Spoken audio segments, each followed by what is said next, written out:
আল্লাহ আল্লাহ রসুলকে পাওয়ার জন্য আল্লামা আজানগাছি রহমাতুল্লাহ এই দরবারে লোকের ঢল নেমে যাবে ইনশাআল্লাহ। ভালো করে শুনবেন।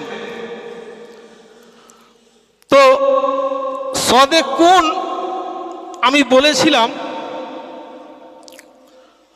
যে আমার রব্বুল আলামিন এবং আল্লাহর রসুল যখনই কোনো কোরআন অথবা হাদিসের মধ্যে ফেলে আমর ব্যবহার করেন, ফেলে আমর নিয়ে গত বয়ানে আমি বলেছিলাম না, এর বাংলা অর্থ হলো নির্দেশবোধক ক্রিয়া, নির্দেশবাচক ক্রিয়া। এই নির্দেশবাচক ক্রিয়া আল্লাহ এবং আল্লাহর রসুল যখনই প্রয়োগ করেছেন, এই নির্দেশবাচক ক্রিয়ার জন্য যে উদ্দেশ্যে হুকুমটা করা হয়েছে সেই হুকুমটা সমস্ত জাতির জন্য ফরজে আইন হয়ে গেছে। সুবহানাল্লাহ বলি। আমি দলিল দিতে পারিনি সেই দিনে সময়ের ক্রাইসিসের জন্য, আজকে আমি একটু বলে দিই। জমহুর আহলুল উলামা, জমহুর আহলুল উলামা অর্থাৎ মেজর পার্সেন্ট আলেম, আলেম বলতে আমার মতো নয়, যারা মুফাসসির, মুহাদ্দিস, ইসলামিক স্কলার্স, যারা রিসার্চ করছেন, মুস্তাহিদগণ, এই মেজর মুস্তাহিদের মতে তারা ফতোয়া দিয়েছেন কি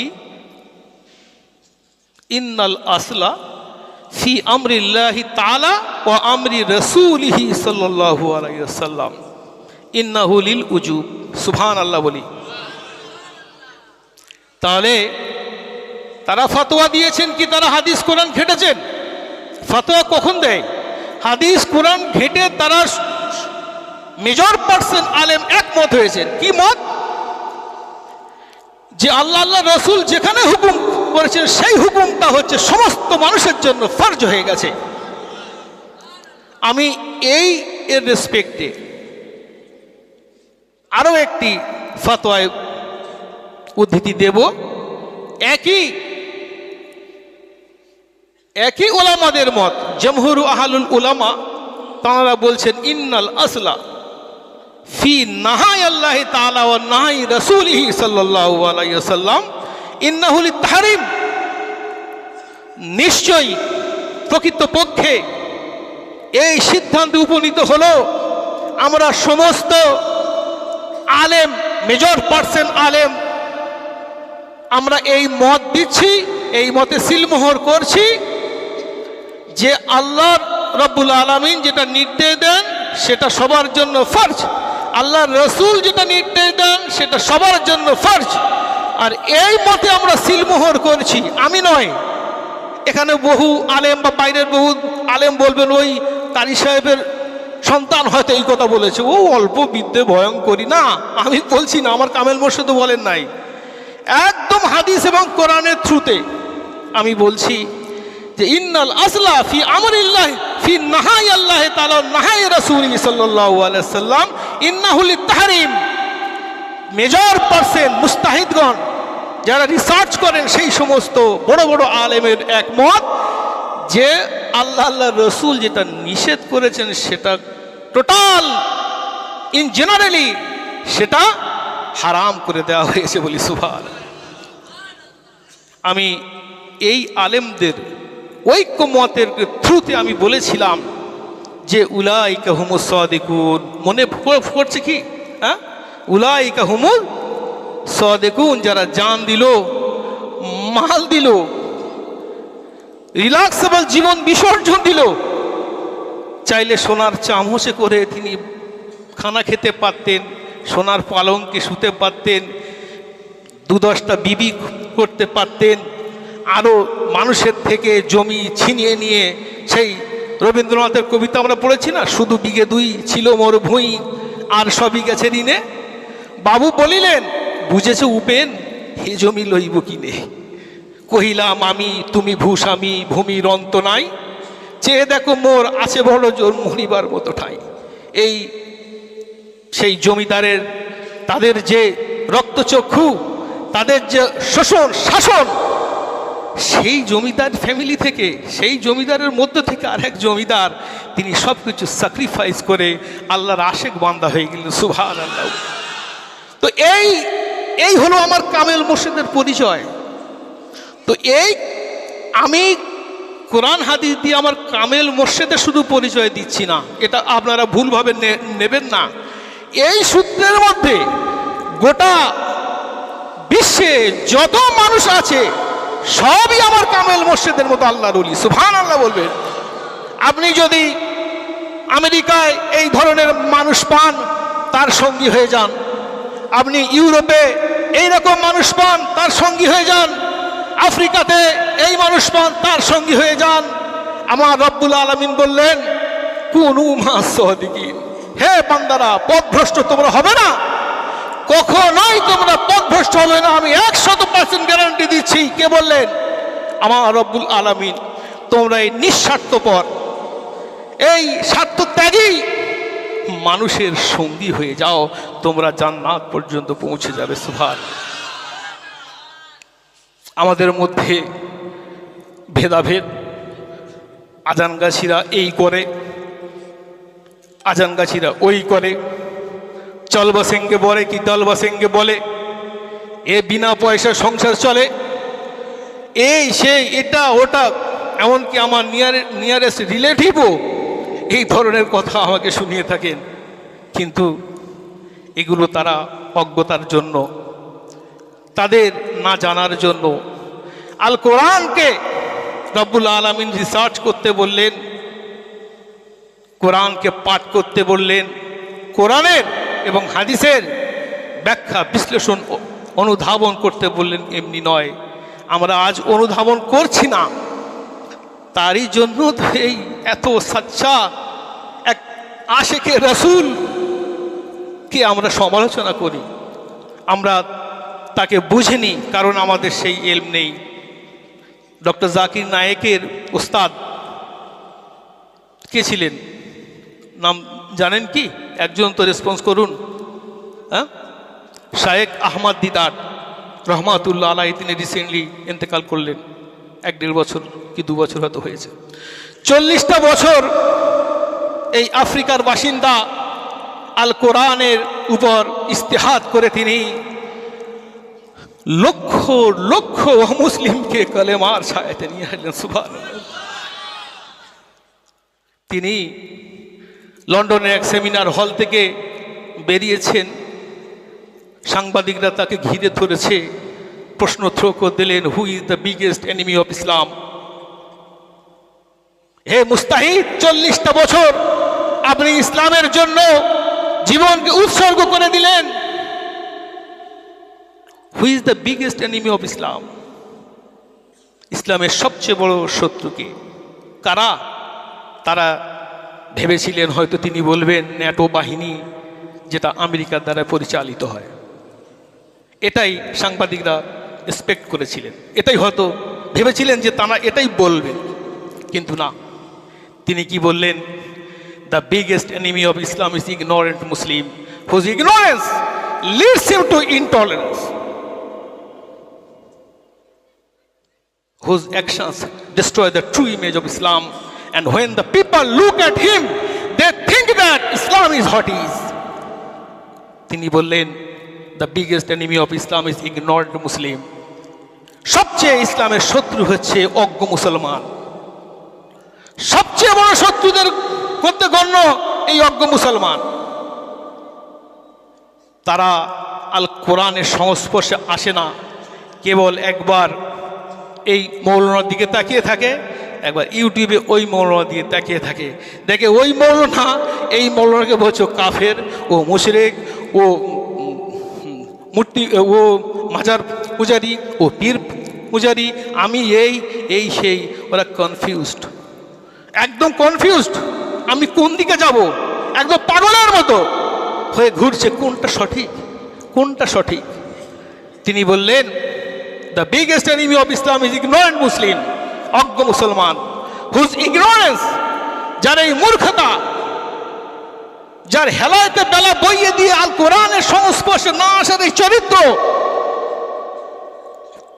কোরআনকে ধর্মীয় গ্রন্থ মেনে তার সংস্পর্শে না যাওয়া, তার এই অজ্ঞতা Leeds him to intolerance.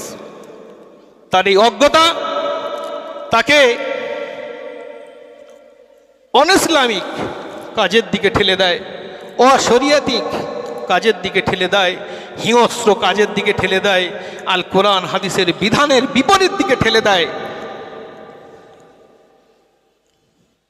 And when the people look at him, যখন কোনো অমুসলিম তাদের দিকে তাকায়, দে থিঙ্ক দ্যাট, তারা এটাই ভাবে ইসলাম ইজ হোয়াট ইজ, এটাই বুঝি ইসলামের চরিত্র, এটাই বুঝি নবী মুহাম্মদের চরিত্র, হ্যাঁ এটাই বুঝি নবী মুহাম্মদের চরিত্র, এটা ইসলামের চরিত্র। তারা ইসলামের দিক থেকে মুখ ফিরিয়ে অন্যদিকে হয়ে যাচ্ছে। নাউজুবিল্লাহ, জোর দিয়ে বলে নাউজুবিল্লাহ। তো আজকে এত বড় মনের কোরআন হাদিসের রেসপেক্টে একজন কামেল মুর্শিদ প্রতিষ্ঠিত, আপনি বাইরে যাবেন, গিয়ে শুনবেন এই আল্লাহ আল্লাহ রসুল গেছে, আমি কেন মুর্শিদ মানবো? আরে মুর্শিদ মানা তো আপনার জন্য ফরজ করে দিয়েছে। আপনি সাদেকুনটাকে মুর্শিদ ভাবুন, সূত্রে মিলে গেল। পীরটাকে আপনি মুর্শিদ ভাবুন, ফরজ হয়ে গেল। একই তো, হ্যাঁ আরবিতে মাউন মানে পানি, মানে হিন্দিতে পানি মানে পানি, ইংলিশতে ওয়াটার মানে পানি, আর বাংলাতে জল মানে পানি। একই বস্তু, ভিন্ন নাম।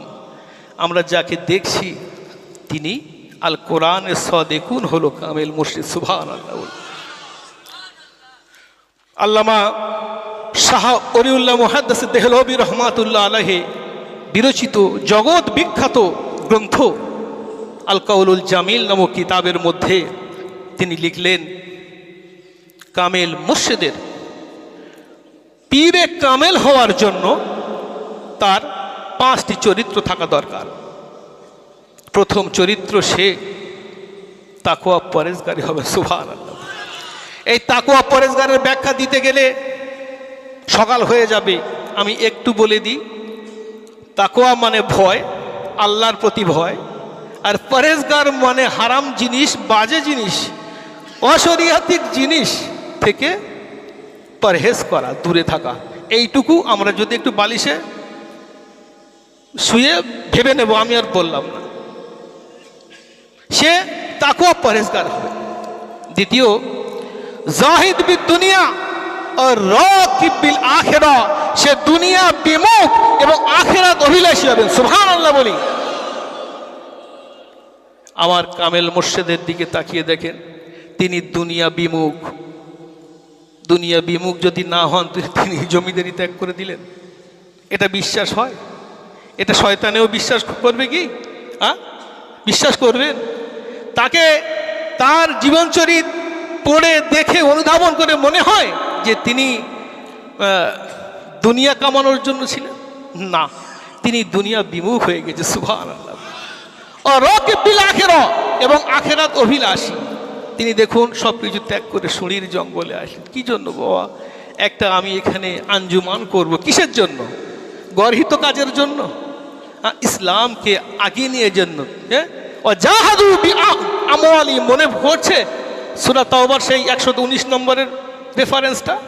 জাহিদু, তারা চেষ্টা করলেন ফি বিআমওয়ালিহিম ওয়া আনফুসিহিম। এই তো প্রচেষ্টা, তানারই প্রচেষ্টার ফল আজকে হাক্কানি আঞ্জুমান ফুলে ভরে গেছে। সুবহানাল্লাহ বলি। তাহলে দ্বিতীয় নম্বর চরিত্র, কামেল মুর্শিদকে চিনে নেওয়ার। আমি অন ক্যামেরার সামনে বলছি, গোটা ওয়ার্ল্ডে যত আলেম আছেন এই বয়ানটা শুনলে অবশ্যই তারই নিকটবর্তী এই ধরনের চরিত্রের কোনো মানুষের সঙ্গী হয়ে যাবেন বলি। সুবহানাল্লাহ। তাহলে দ্বিতীয় চরিত্র হয়ে গেল জাহিদ বিদ দুনিয়া ও রাকিব বিল আখিরা। আমার কামেল মুর্শিদ জাহিদ বিদ দুনিয়া রাকিব বিল আখিরা, তিনি নফসকে কর্তন করে দিয়েছিলেন, তাই না? তিনি লিখেছিলেন কি? বুকে লিখেছিলেন, বিনা পয়সা দিন দুনিয়ার শান্তি ও মঙ্গল, রুহানি তারাক্কির উপায়। এটাই বুঝি আলেম এবং ধর্ম ব্যবসায়ীদের একেবারে অন্তরে আঘাত লেগে গেছে। কিন্তু না, আমাদের সাধারণ মানুষ জাগতে হবে। আলেম যা কিছু বলছেন সেটা একেবারে আমি চোখ বন্ধ করে মেনে নেব তা নয়, আমরাও একটু রিসার্চ করি না? আমার কামেল মুর্শিদদের তাজকিয়ায়ে নফস দেখলে আপনি পাগল হয়ে যাবেন। সুবহানাল্লাহ। আমি এর বিস্তারিত ব্যাখ্যায় যেতে পারবো না, পারছি না। বালিশে মাথা দিয়ে একটু ভাববেন এই অধম কি বলে গেল। দ্বিতীয় পয়েন্ট কি? জাহিদ বিদ দুনিয়া রক বিল আখিরা। এই কামেল মুর্শিদ দুনিয়া বিমুখ। না আছে কোনো মার্সিডিজ বেঞ্চ, না BMW কার, না সোনার পালঙ্ক, না বাহারি খানা পিনা। নিতান্ত আমার কামেল মুর্শিদ, তাহার জীবনযাপনটা আমার থেকে আপনারা অনেক ভালো যাবেন। সুবহানাল্লাহ। তার আর তৃতীয় চরিত্র হলো তিনি আমর বিল মারুফ ও নাহি আনিল মুনকার, ভালো কাজের আদেশ আর মন্দ কাজের নিষেধ, এটাই করে থাকবেন। সুবহানাল্লাহ। দুনিয়ার বুকে বহু মানুষকে দেখবেন, তারা ছলনাময়ী ফন্দি বিভিন্ন সাজে সেজে আপনাকে ঠকাতে পারেন। যিনি জমিদারি ত্যাগ করে যিনি জীবনকে সমর্পণ করে দিয়েছেন, সেই কামেল মুর্শিদ কখনোই আপনাকে ঠকাতে পারে না, কখনোই আপনাকে মন্দ কাজে আদেশ করতে পারেন না আর ভালো কাজে নিষেধ করতে পারেন না। নিশ্চয়ই তিনি আমর বিল মারুফ, আপনার ভালো কাজেরই নির্দেশ দেন। আমার কামেল মুর্শিদ বসে আছেন, তার প্রমাণ। আপনি একটা মানুষকে নিয়ে আসবেন, বলবেন বাবা তুমি নামাজ পড়ো, মাকে সেবা করো, আপনি মুসাফা করতে যাবেন, ভাবেন যে হয়তো এর মধ্যেই পয়সা আছে। না, একদম নয়। আপনি একটা আননোন পার্সনকে নিয়ে আসবেন আমার কামেল মুর্শিদকে, এতটা পরিমাণে পয়সা গোপনে দিতে যাবেন। আপনাদের কোনো রিলেটিভ অপরিচিত মানুষকে নিয়ে আসবেন এটা পরীক্ষার জন্য। ইতিপূর্বে অনেক এই ধরনের ঘটনা আমি শুনেছি। আমার বয়স তো বেশি নয়, আমার আব্বা হুজুর মাওলানা কারি সাহেবের থেকে বহু কিছু শুনেছি। এরই মুজিজা, এরই মানে দৃষ্টান্ত বহু কিছু আছে। আপনাদের রিলেটিভের মধ্যে থেকে নূতন পার্সনকে নিয়ে আসবেন কিছু উপঢৌকন নিয়ে, আপনারাই বুঝতে পারবেন। সুবহানাল্লাহ। আমি যে করছি তা নয়, আপনারাই বুঝে নেবেন যে কতটা বাস্তবসম্মত। আর 4 নম্বর হলো তিনি আমল করার জন্য যতটুকু তার এলম দরকার সেইটুকু এলম তার মধ্যে থাকবে। আমার 5 কামেল মুর্শিদের মধ্যে ততটুকু এলম যত বিদ্যমান আছে। সুবহানাল্লাহ বলে। ইভেন আমার প্রথম কামেল মুর্শিদ তিনি মাওলানা মুফতি ছিলেন, আলিয়া মাদ্রাসাতে তিনি পড়াশুনো করেছেন, এই ইতিহাস আমরা জ্ঞাত। আর 5ম তিনি সোহবতে শেখ, অর্থাৎ সেই গুরু দ্বারা তিনি শিক্ষা লাভ করবেন যে গুরু আধ্যাত্মিক জগতের গুরু। সুবহানাল্লাহ। হাদিস শরীফে আছে, সহি মুসলিমের বর্ণনা, ইন্নামাল ইলমু বিতাআল্লুম, প্রকৃত এলম হচ্ছে ওই এলম যে এলম একজন মাশায়েখ সুফির থেকে অনুধাবন করা হয়। সুবহানাল্লাহ। ইন্নামাল ইলমু বিতাআল্লুম, ওই ধৈর্য, ওই তাজকিয়ায়ে নফস, ওই আত্মার সন্তুষ্টির বিরোধিতা, যেটাকে আমরা বলি রুহানি তারাক্কি। রুহটা এটা চাইছে, আমি রুহকে বলছি রুহ এটা হারাম, এটা আল্লাহ রসুল পাওয়ার মাধ্যম নয়, আমি তোকে কেটে দিলাম, আমি বিচ্ছেদ করলাম। এটা এর নাম হলো রুহানি তারাক্কি। এই তাজকিয়ায়ে নফস আল্লাহ রসুল বললেন ইন্না মাল হিলমু বিত্তাহাল্লুম, ওই ধৈর্য সবচেয়ে উত্তম ধৈর্য, ওই তাজকিয়ায়ে নফস সবচেয়ে উত্তম তাজকিয়ায়ে নফস, যেটা কোনো রুহানি টিচারের থেকে শেখা হয়। বলি সুবহানাল্লাহ। এই 5টা চরিত্রের মধ্যে থেকে আমি যে বললাম, প্রথম চরিত্র, শেষ চরিত্র যে এলম, আলেম, বহু মানুষের মধ্যে চরিত্র পাবেন। দ্বিতীয়ত আপনি পাবেন আমর বিল মারুফ নাহি আনিল মুনকার, কিন্তু জাহিদ বিদ দুনিয়া রাকিব বিল আখিরাত, দুনিয়া বিমুখ আর আখিরাত অভিলাষী, এইটা কম পাবেন।